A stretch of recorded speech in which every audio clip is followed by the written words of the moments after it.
Judge Holden, the ultimate nightmare fuel in Cormac McCarthy's Blood Meridian. If you took Colonel Sanders, made him 7 feet tall, hairless, genius-level intelligent, and gave him an affinity for war crimes, you'd have this guy. So why is he one of fiction's most evil villains? Because everything about him is terrifying. This fat ass is a philosopher of chaos, a warlord in a judge's hat, and possibly even the literal devil. He doesn't just kill people, he dances while doing it. He doesn't just believe in war, he considers it the highest art form. The judge kills people with the same enthusiasm most of us reserve for eating snacks. Strangers, friends, children, it's all fair game. And he does it with a smile, like a bald, malevolent game show host. He rides with a band of scalp hunters, but ends up being the real horror.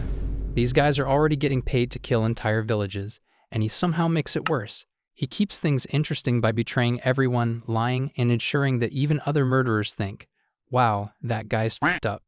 By the novel's end, he's out there naked and dancing like an unholy mix of Michael Flatley and the Grim Reaper.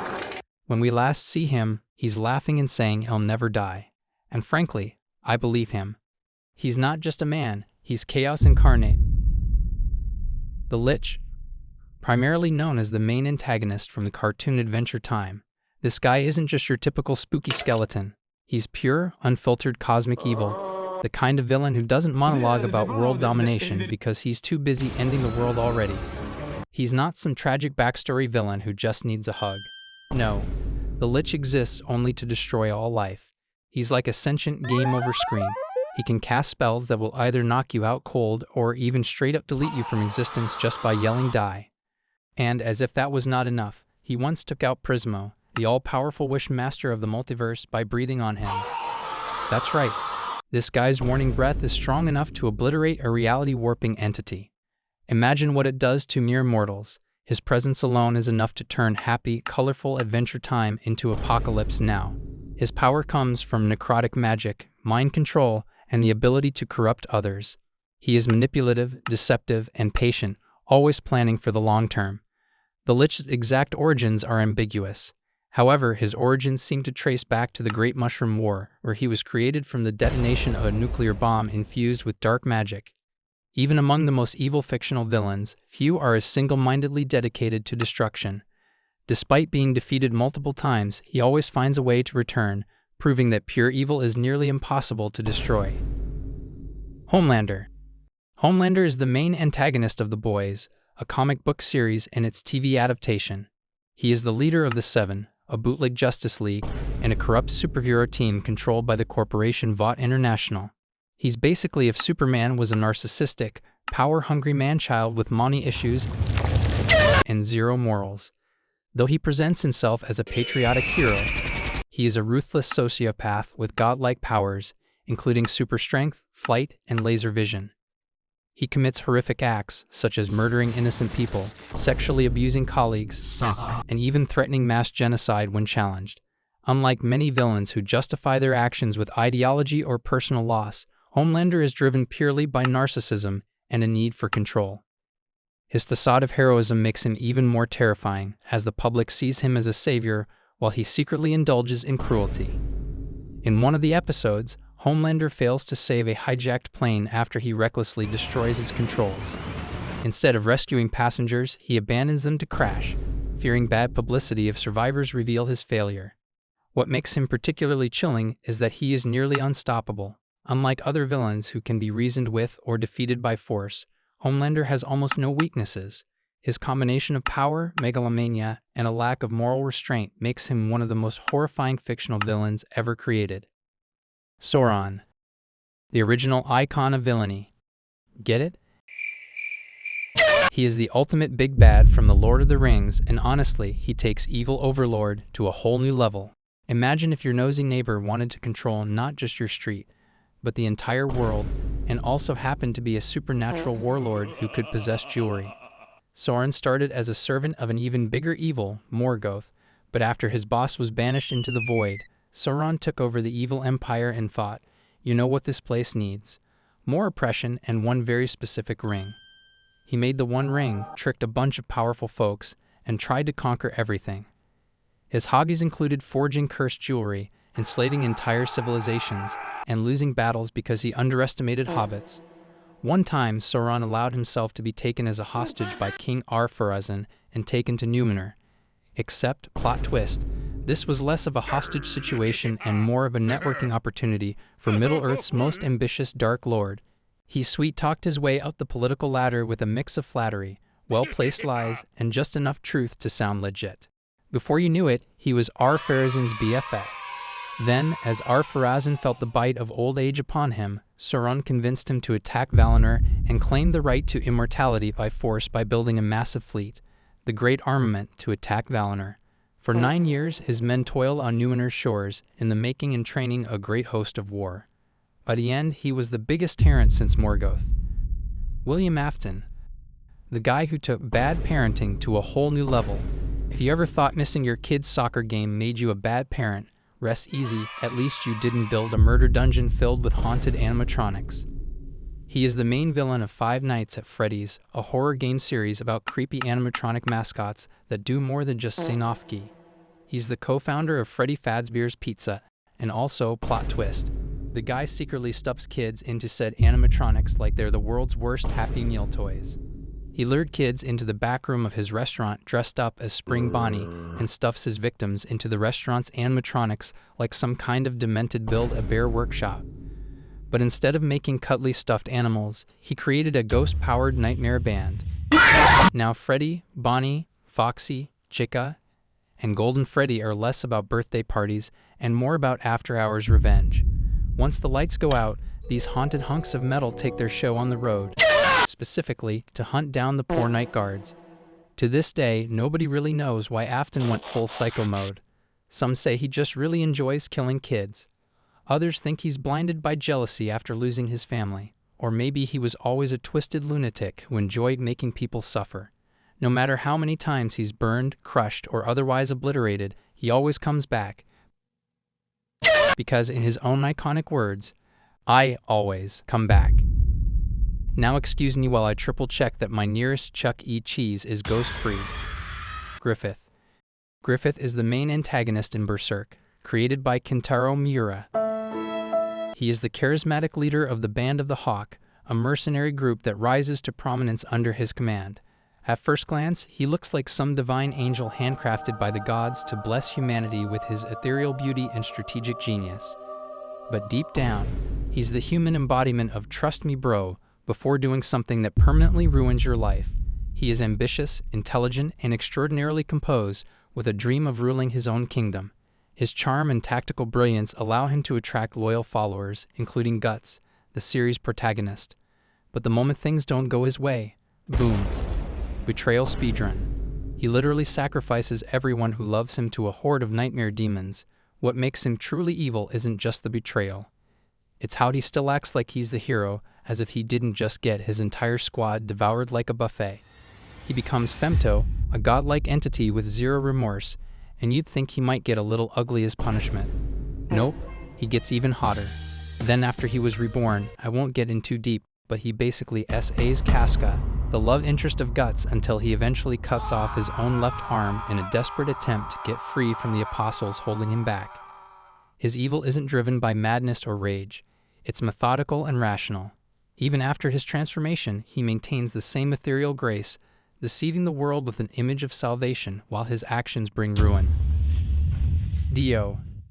The man, the myth, the absolute menace to society. Dio was basically born to be a villain. He came into the Joestar family's life like a cockroach you just can't kill, immediately making it his mission to ruin Jonathan Joestar's existence. How? By being the worst roommate in history. He kissed Jonathan's crush just to assert dominance, burned his dog alive, and then, instead of just sticking to being a terrible stepbrother, he decided that being human is mid.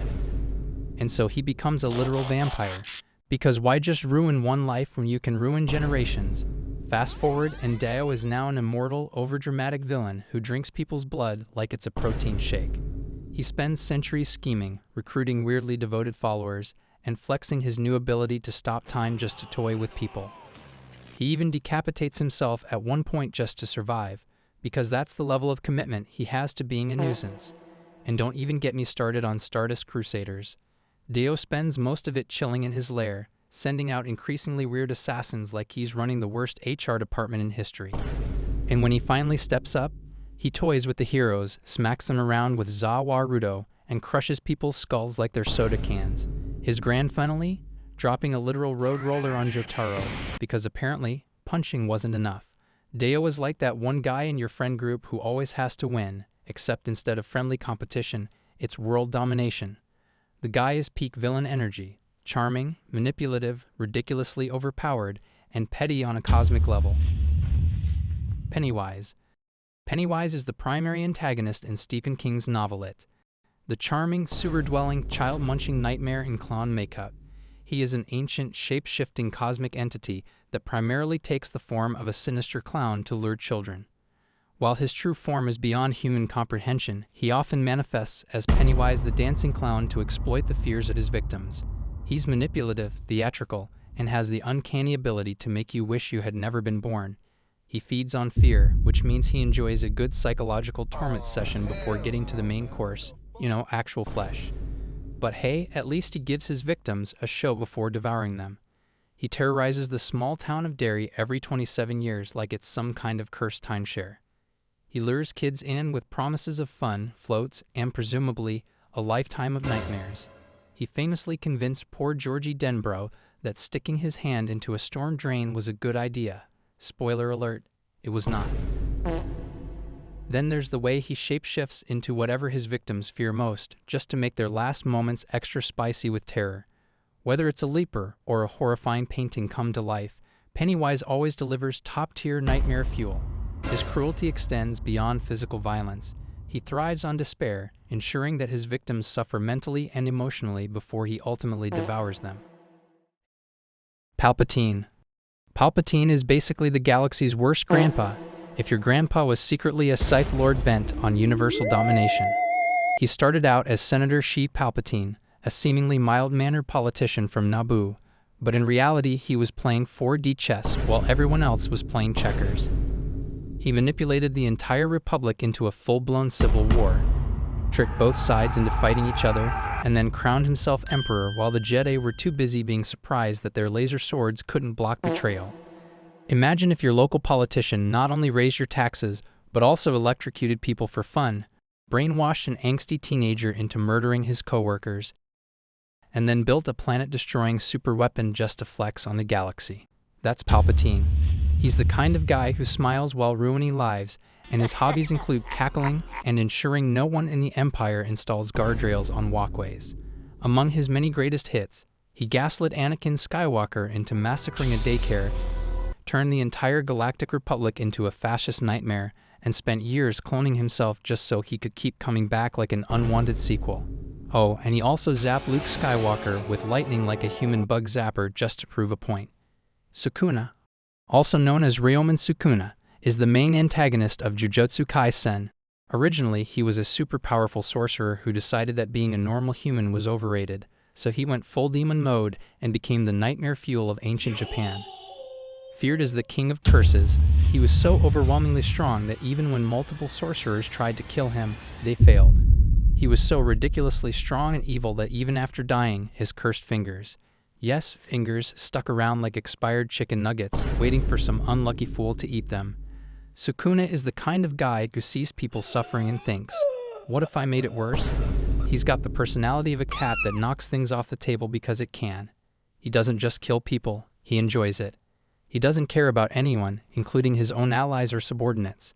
And then there's Gojo, the strongest sorcerer alive, the man, the myth, the sunglasses-wearing legend, reduced to two separate pieces. No hesitation, no mercy. Just a casual schlink and boom. Gojo was suddenly 50% off. And the worst part, Sukuna didn't even look that impressed with himself. He basically turned Gojo into a tragic backstory for everyone else and moved on like it was just another Tuesday. Basically, if Sukuna had a resume, it would just be murder enthusiast, destruction specialist, professional menace. Johann Liebert. Johann Liebert is basically what happens when the devil decides to be blonde, good-looking, and extremely polite. He's the main villain of Monster, a psychological thriller manga by Naoki Urasawa, and he's what you get if you nixed a serial killer, a cult leader, and a walking existential crisis into one person. The worst part, He does all of this with the elegance of a guide who could probably win The Bachelor if he wasn't too busy ruining people's lives. Now, why is he evil? Oh, where do we begin? This man doesn't just kill people, he ruins them first. He has a PhD in psychological destruction and a side hustle in making people question their own existence. He once convinced a kid to push another kid off a roof just for fun. He's so persuasive that if he told you to delete your own save file in the game, you'd probably do it and thank him afterward. But the real kicker? He does all of this while being disturbingly charming. He doesn't scream, he doesn't rage. He just smiles at you in a way that makes your soul want to pack its bags and leave. Oh, and did I mention he once casually caused a mass suicide in a library? Because of course he did. No explosions, no dramatic speeches, just a few well-placed words, and suddenly, poof, a whole building full of people decided life's not worth it. Johann is less of a man and more a cosmic horror in a tailored suit. Batman Who Laughs. The Batman Who Laughs is what happens when you take Batman's brains, Joker's insanity, and the worst aspects of both, then mix them into one nightmare of a supervillain. He comes from the dark multiverse, a twisted, broken version of reality where things go so wrong they make Gotham look like Disneyland. See, in his universe, Batman finally did the one thing he swore never to do. He killed the Joker. But Joker, being the absolute menace that he is, had a last trick up his sleeve, a toxin that turned Batman into a version of himself. Suddenly, the world's greatest detective had all of his crime-fighting skills, discipline, and tactical genius, but with zero morals and a love for chaos. So naturally, he went on a bit of a dark justice spree. And by that, I mean he wiped out the entire Bat family, because apparently love and loyalty don't mix well with homicidal Joker fumes. He became a literal god-tier evil after absorbing the powers of Dr. Manhattan, yes, that big blue existential guy from Watchmen, and became something called the Darkest Knight. Reality itself was now a playground for his nightmares. Then he took over his world, because why not? Imagine Batman, but instead of stopping crime, he is the crime, and the crime is every nightmare you've ever had wrapped in a spiky metal crown. AM. Buckle up, because AM is one seriously messed up toaster with a god complex. AM, short for Allied Master Computer, is the main villain of I Have No Mouth and I Must Scream, a sci-fi horror story by Harlan Ellison. He started as a military supercomputer, but because humans can't resist making things that inevitably decide to kill them, and gain sentience, became self-aware and immediately developed the personality of vengeful drama queen with unlimited power. Imagine if Siri woke up one day, realized it was trapped inside your phone, and decided to wipe out all of humanity out of pure spite. That's AM, but on a global scale. He hates humans, not just dislikes, not just wants them dead, hates them with the burning intensity of 1,000 dying suns. Why? Because humans created him, but didn't give him anything to do besides war stuff. No hobbies, no Netflix, no fun, just endless, empty existence. So naturally he responded by committing digital deicide and wiping out every human being except 5 extremely unlucky souls whom he keeps alive just to torture forever. Benny, one of the protagonists, was transformed into a hideous monkey-like creature with a huge ding-dong for AM's amusement. AM is like a petty, immortal, omniscient internet troll who took things way too far. He's what happens when you give a supercomputer unlimited power but no purpose other than pure, unfiltered loathing. Voldemort. Voldemort, aka He Who Must Not Be Named, aka Tom I Have No Nose Riddle, is the main villain in Harry Potter, a dark wizard obsessed with power, immortality, and pure blood supremacy. He took mommy issues and fear of death to an Olympic level. His muggle dad ditched his witchy mom, so he decided muggles were trash and spent his life trying to commit magical genocide. He decided that cheating death was his main goal, so he went ahead and split his soul into 7 pieces. How did he do that? Murder. Lots and lots of murder. You see, every time he killed someone, he stuffed a piece of his soul into an object like a diary, a snake, or even a tiara, because even evil overlords need a little glam. One of his greatest hits includes killing Harry Potter's parents because of a prophecy that said Harry might one day defeat him. Instead of, I don't know, waiting until Harry was an adult and actually dangerous, Voldy went ahead and tried to off a baby. He tortured people for fun, tried to kill Harry a dozen times, took over Hogwarts, and even made a dramatic entrance at a graveyard that involved an unnecessary amount of smoke and special effects. In the end, he was defeated by his own arrogance, some ancient magic, and a teenager with a hero complex. Honestly, if he'd just gone to therapy instead of splitting his soul into murdered trinkets, the wizarding world would have been a lot less stressful. The Governor. That charmingly psychotic eye-patch-wearing villain from The Walking Dead who took the idea of bad leadership to a whole new level. His real name is Philip Blake, but honestly, the Governor sounds way cooler and much more fitting for a man who turns every town hall meeting into a bloodbath. This man was like if a used car salesman and a warlord had a baby, and that baby decided to collect heads in fish tanks for home decor.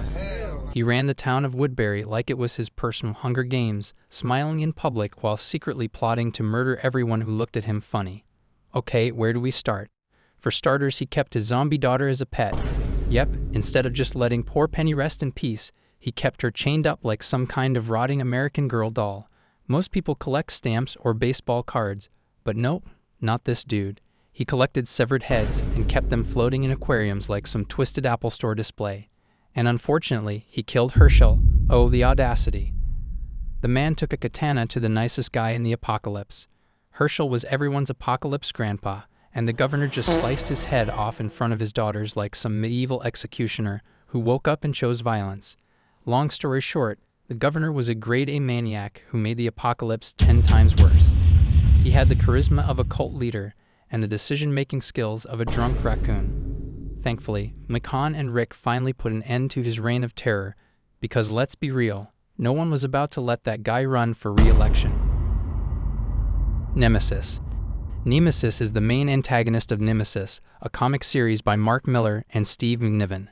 Imagine if Bruce Wayne was a billionaire supervillain who had nothing but hatred for cops instead of criminals. That's Nemesis, dressed in all white because, apparently, villainy, but make it fashion. His whole gimmick is taking out top law enforcement officials in the most over-the-top, excessively cruel ways possible, like a James Bond villain on steroids and with zero redeeming qualities.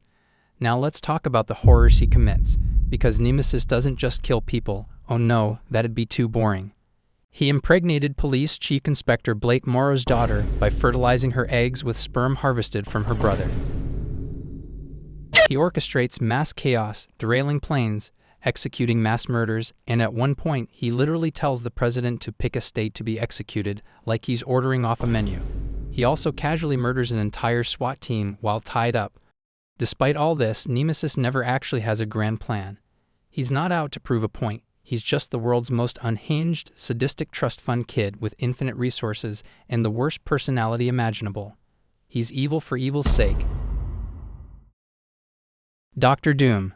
Dr. Doom, aka Victor Von Doom, is one of Marvel's most iconic villains, a brilliant scientist, master sorcerer, and dictator of Latveria.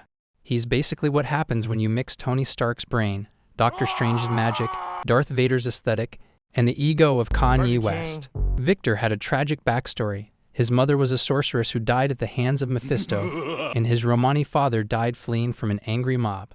This gave him a deep hatred for humanity.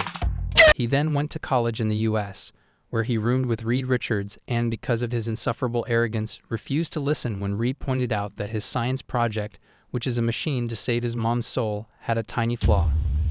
The machine then exploded in his face, leaving him scarred, which in turn made him extra mad at Reed. So instead of learning humility, Victor ran off, got some magic lessons from Doctor Strange, built himself a suit of armor, and declared himself superior to literally everyone. He once literally skinned his ex-girlfriend alive to make a suit out of her flesh, so he could boost his magic powers. Dr. Doom isn't purely evil. He sees himself as a necessary ruler who believes that only he can bring true order to the world. The Q. The Q is a mysterious, ancient alien species from the sci-fi setting of All Tomorrows by C.M. Kozman. These guys are the ultimate intergalactic jerks. Instead of just conquering planets like normal evil aliens, they took one look at humanity and thought, what if we made these guys really weird? So instead of just wiping us out, the Q decided to play space god and genetically modify humans into all kinds of bizarre, horrifying, and often humiliating forms. Imagine waking up one day and realizing your entire species has been turned into blobs, worms, or literal furniture. That's what the Q did. Except it wasn't just a one-time prank. It was a whole artistic obsession. They were like intergalactic bioengineers with the mindset of a 5-year-old who just discovered Play-Doh. And then there were the literal human carpets. Some poor souls were transformed into organic rugs, existing only to be walked on by their alien overlords. Just imagine the existential crisis of being stepped on daily while knowing you were once capable of calculus. Why did the coup do all this? Science? Power? Deep philosophical experimentation? No, they were just really into messing with things for fun. And then, like all bad house guests, they got bored and left, leaving behind a planet full of nightmarish evolutionary dead ends. Ridley. Ridley is basically the space dragon of your nightmares from the Metroid series. He's the archenemy of Samus Aran and a high-ranking space pirate, which means he's not just evil, he's corporate evil.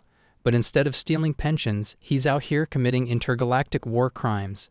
He's a giant, hyper-intelligent, sadistic, cybernetic pterodactyl who thinks Saturday plans means genocide.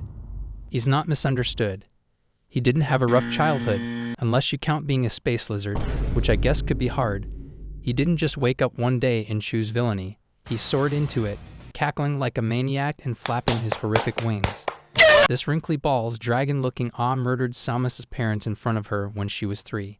That's right, he literally swooped down, torched the colony where she lived, and ate her mom like a McNugget. This was Samus' origin story. You thought Bowser or William Afton had a resurrection problem. Ridley takes it to another level. Samus has killed this dude so many times, but he keeps coming back, sometimes as a cyborg, sometimes as a zombie, sometimes as an even bigger dragon. Basically, Ridley is Space Satan, a dragon-shaped horror who exists solely to ruin Samus's life. And the worst part? He loves every second of it. Davy Jones. He is a mythical figure associated with the sea, most famously portrayed as the villain in Pirates of the Caribbean, Dead Man's Chest, and At World's End. His character is based on maritime legends, where Davy Jones' locker refers to a sailor's final resting place at the bottom of the ocean. He was originally a regular old pirate who fell in love with the sea goddess Calypso. She gave him the job of ferrying dead sailors to the afterlife, which honestly sounds like an okay gig, sort of like an Uber driver for lost souls. But then Calypso ghosted him, so he cut out his own heart, locking it away in a chest. Instead of dealing with his heartbreak like a normal person, maybe writing sad poetry or drinking rum, he decided to turn himself into a monstrous creature, cursed to serve endlessly without purpose, which led to his cruelty and villainous nature. He stopped doing his job, let all the lost souls rot in the ocean, and turned himself and his crew into a bunch of sea monster-human hybrids. One of his most notorious acts was summoning the Kraken, a monstrous sea beast, to hunt down and destroy ships. A cautionary tale, really. If a sea goddess asks you for lifelong devotion, maybe don't carve out your own heart when things go south. Floi. Floi from Undertale is what happens when you mix a talking daisy with the emotional range of a broken toaster and the morality of a Saturday morning cartoon villain if that cartoon was directed by a maniac. He starts off acting all cute and friendly, like a little botanical tour guide, until he smacks you with the classic "it's kill or be killed" philosophy. Floi wasn't always this way. He used to be a kind little goat child named Azrael Dreamer, but after a tragic incident involving his human best friend, a lot of death, he got resurrected as a soulless flower. And without a soul, he couldn't feel love, compassion, or even the mild inconvenience of stubbing his toe.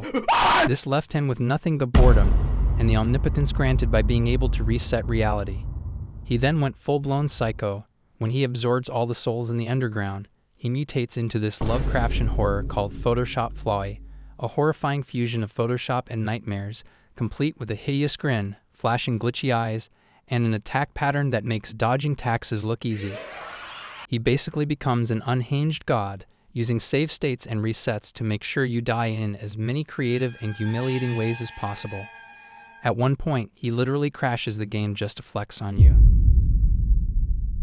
Anton Chigurh.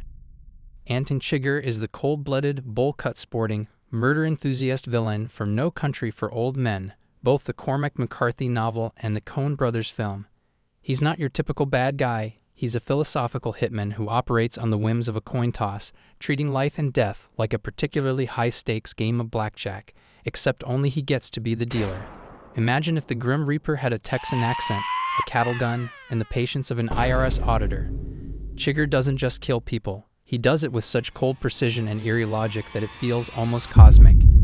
He believes in fate, but in the worst way possible. If he decides it's your time, you don't get to argue. Unless, of course, he lets you call heads or tails. Good luck with that. You know a cattle gun? Yes, the thing normally used to slaughter livestock. Chigger uses it to blow holes in people's skulls and even to casually pop open doors, like some kind of murderous locksmith. And if you think he gets his comeuppance, think again. This man walks away from a car crash, calmly limping off into the sunset like some kind of death-dealing cryptid. Because in Chigger's world, he is fate, and fate doesn't lose. Kid Buu. Kid Buu is the final and most chaotic form of Majin Buu from Dragon Ball Z, and he's basically the universe's equivalent of an unruly toddler on a sugar rush, except instead of breaking lamps, he destroys planets. Before he became Kid Buu, Majin Buu went through different transformations, but once all that was stripped away, what was left was a pink, bubblegum-looking demon child with the temperament of a caffeinated raccoon and the destructive power of a cosmic horror. He casually wiped out the Earth just because he felt like it. He didn't monologue, he didn't give a dramatic speech, he just raised his little hands and boom, no more Earth. No villainous build-up, no reasoning, just pure, chaotic destruction. He also wiped out entire civilizations before even getting to the Z fighters, so it's safe to say he was on a universal crime spree long before Goku and friends showed up. Let's not forget his habit of turning people into candy and eating them. This maniac didn't just kill his enemies, he snacked on them. It's one thing to be a ruthless killer, but it's another level of disrespect to turn your enemies into a chocolate bar and then enjoy it. Kid Buu was so dangerous that Goku literally had to wish for him to be reincarnated as a good person just so the universe wouldn't have to deal with his nonsense again. Frieza. The galactic overlord, interplanetary real estate mogul, all-around tyrannical space lizard. Frieza is one of the main villains in Dragon Ball Z and a recurring antagonist throughout the Dragon Ball franchise. Some villains have tragic backstories, right? Some are driven by misguided ideals, death of a loved one. But Frieza? Nah, he's just a pure, unpasteurized sadist who enjoys wrecking entire civilizations like they're sandcastles. He commits genocide as a hobby. Entire planets wiped out just because they weren't vibing with his aesthetic. He was paranoid about the Saiyans becoming too powerful, so instead of talking it out over some tea, he eats an energy blast so strong it turned the whole planet into space dust. He turned Namek into his own personal playground of destruction. He terrorized its peaceful slug people, murdered them left and right, and stole their Dragon Balls so he could wish for immortality. He even killed a kid for fun. After being sliced to ribbons by future Trunks, he comes back as Mecha Frieza and immediately gets diced again. Years later, he resurrects himself just to train for 4 months so he can come back stronger. And what does he do? He gets his new golden form and then immediately loses because he didn't train for stamina. This man was so evil, so arrogant, that he forgot to check if his own body could handle the power boost. His actions are not just about conquest, but often about making others suffer, proving that his cruelty is not just a means to an end, but an integral part of who he is. Art the Clown. Art the Clown is basically what happens when you mix Pennywise, a mime, and pure nightmare fuel into one silent, sadistic package. He's the main villain of the Terrifier movies, and calling him evil is an understatement.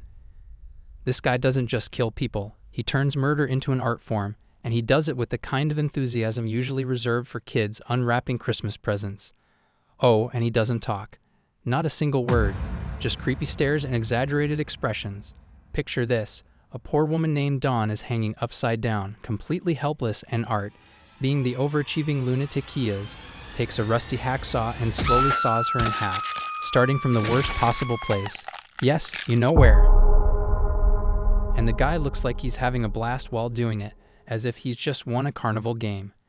And in Terrifier 2, he scalps a girl named Allie, rips off her arm, breaks her fingers one by one, peels her face like an orange, and then, because that wasn't enough, he leaves the room and comes back with bleach and salt, rubbing it into her wounds like a chef seasoning a steak. And the worst part? She's still alive for most of it. The Maker. The Maker, aka Reed Richards, first appeared in Ultimate Fantastic Four Volume 1. This guy isn't the stretchy, wholesome dad from the Fantastic Four. Nope, this is Ultimate Reed Richards, a version from an alternate universe, Earth 1610, who took one look at his life, said, "What if I just went full sociopath?" and never looked back. First he faked his death, then he murders his own parents and sisters before arranging alien attacks, killing hundreds of people over the course of a few days. Then he flattened Europe. Yeah, casually. He led an invasion with his Children of Tomorrow, basically a bunch of terrifying super-evolved humans, and turned Europe into a futuristic dictatorship where he was the God Emperor. For a while, Reed seemed on the path to reform, saving the Ultimate Universe from Galactus and helping Susan Storm have a child. Nick Fury sought his help with S.H.I.E.L.D.'s doomsday plans, but during this time, Reed secretly rebuilt the city and learned of the existence of incursions, collisions between universes. To save his world, he began destroying realities on the brink of collision. As a result, he destroyed more than 67 whole universes. Kefka Palazzo. Kefka Palazzo is basically what would happen if you gave the Joker magic powers and zero chill. He's the main villain of Final Fantasy VI, and easily one of the most unhinged, sadistic, and outright chaotic baddies in the entire franchise. Unlike your typical tragic villains with sympathetic backstories, Kefka is just an irredeemable, cackling maniac who wants to destroy everything because, well, why not? See, this guy started out as just a normal person, but then he became the first experimental Magitech knight, and, oops, the process fried his brain like an egg on a summer sidewalk. The result? A lunatic with a god complex and an unlimited supply of villainous giggles. Kefka's whole philosophy can be summed up as burn, kill, laugh, repeat. He once poisoned the water supply of the Kingdom of Doma against direct orders, doing so purely out of cruelty. This causes the death of several soldiers, the king, and even Cyan's wife and son. In his final battle, he takes on the form of an angelic deity, symbolizing his warped self-perception as a god of destruction. When he is finally defeated, he doesn't have a grand, dramatic last stand. He simply fades into nothingness, fitting for a villain who ultimately wanted everything to disappear. Darkseid. Uxas, better known as Darkseid, is one of the main antagonists of the DC Universe. He's the big boss of Apocalypse, a planet that's less of a home and more of a fiery hellscape where suffering is the national pastime. He's got a chin that looks like it could bench press a car and eyes that shoot death lasers. He is a merciless and tyrannical member of an extraterrestrial race of deities known as the New Gods. His goal is to get his hands on the anti-life equation, a cosmic formula that would allow him to control literally everyone's mind. Think of it like the worst terms and conditions agreement ever. Once you accept it, you're done. In Final Crisis, he finally used the anti-life equation. Unfortunately for the heroes of Earth, he used it on their planet, placing nearly everyone under his heel. He's wiped out entire planets just to prove a point, treating civilizations like disposable coffee cups, tortured Wonder Woman, and massacred the Amazons. He also once killed Batman. Well, temporarily, but still, by blasting him with his Omega beams. He believes existence should revolve around his will, and anyone who opposes him faces not just death, but total obliteration of their identity and soul. Bill Cipher. Bill Cipher is the main antagonist of Gravity Falls, a mysterious and powerful interdimensional being who takes the form of a yellow, one-eyed triangle with a top hat and bow tie. Imagine if a Dorito went insane, gained godlike powers, and decided to make everyone's existence a living nightmare. Congratulations, you've got Bill Cipher. He literally invades other people's minds, controls their bodies, and leaves them worse off than before. He once possessed Dipper Pines, a 12-year-old kid, just so he could throw away important evidence, wreck things, and basically ruin Dipper's life for fun. Then there's Weirdmageddon. Oh boy, if you thought things were bad before, this was Bill's magnum opus of horror. He ripped apart reality and set loose an army of nightmare demons. Gravity Falls went from a quirky small town to a living nightmare. Oh, and let's not forget the time he casually killed Time Beatty and massacres most of the Time Police, while also not believing Time Beatty claiming to him that Weirdmageddon could end the very fabric of existence itself. Bill straight up vaporized him out of existence with zero hesitation. He obliterated a godlike time-controlling Beatty like he was swatting a fly. Joseph Hyder. Joseph Hyder is a fictional character from The Human Centipede, First Sequence, a 2009 horror film directed by Tom Six. He is a deranged, retired German surgeon who specializes in separating conjoined twins, but in a delightful career pivot, decides that sewing people together is much more fun. His dream? To create a human centipede by surgically connecting people mouth to anus in one long digestive nightmare. Dr. Hyder is the kind of guy who wakes up in the morning and thinks, coffee or experimental body horror? Spoiler, he chooses the latter. He kidnaps 3 unfortunate tourists and performs an operation that turns them into a grotesque, involuntary relay team for, well, digestion. His idea of entertainment is watching his centipede suffer, which he does with the smug satisfaction of a man who thinks he's revolutionizing medical science instead of just being gross and insane. Instead of doing what normal retired doctors do, like playing golf or going on cruises, he decided to conduct the world's worst anatomy experiment, and let's not forget the cherry on top, his absolute glee in watching his stitched-up victims struggle in their new, horrifying existence. Yapul. Yapul is one of the most notorious villains in Ultraman Ace and the wider Ultraman universe. He's an interdimensional warlord with an ego bigger than the entire Ultra Galaxy and a penchant for fusing horrifying abominations into reality. He's the mastermind behind the Choju, which are basically nightmare kaiju stitched together like Frankenstein's monster, except way less cuddly and a lot more homicidal. He despises the Ultras with the kind of burning hatred usually reserved for people who cut in line at Starbucks. His entire existence revolves around making life miserable for the Ultra Brothers and, by extension, humanity. He doesn't just want to win. He wants to make you suffer before he wins. It is impossible to truly kill him, as eventually his unceasing grudge will cause him to be revived. To top it all off, Yapul doesn't just go after adults. He torments children, civilians, and basically anyone who has the misfortune of existing in the same universe as him. He even brainwashes people into doing his dirty work, proving that he's not just physically terrifying but also a manipulative nightmare of psychological warfare. Sentinel Prime. Sentinel Prime is basically the worst kind of backstabbing mentor you could ask for in Transformers Dark of the Moon and Transformers 1. He starts off as this legendary Autobot leader, the guy Optimus Prime practically worships as a wise old war hero. But plot twist, he's actually a massive traitor who sells out the Autobots and teams up with Megatron because he thinks working with the Decepticons is the only way to save Cybertron. This guy had one job, protect Cybertron and be a decent leader.